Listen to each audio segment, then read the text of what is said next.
Et le Premier ministre Erdogan a une bonne intention.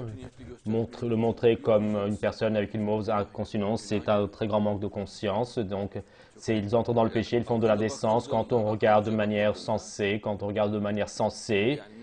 Et il n'y a rien en défaveur du peuple, contre le peuple. Et il y a une attitude en faveur du peuple, il n'y a pas un comportement anormal.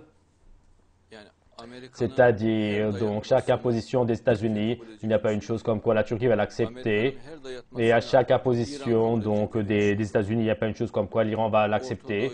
Et au Moyen-Orient, donc, quand il est au garde à vous, et il n'y a pas une chose comme quoi tout le Moyen-Orient va être au garde à vous. Et donc, les États-Unis, lorsqu'ils s'énervent, lorsque donc, ils pètent un plomb, entre guillemets, et donc, ils invitent tel endroit à être au garde à vous.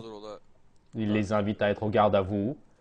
Et il ne peut pas y avoir une telle chose. Ici, il y a une étrangeté.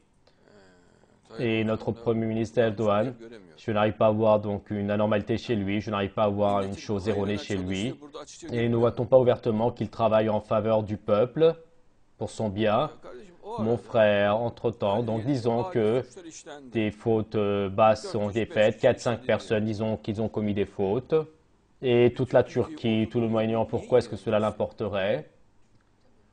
Et partout dans le monde, il y a des fautes. Tu pourras prendre la personne et tu la mettras en prison et le sujet sera clos.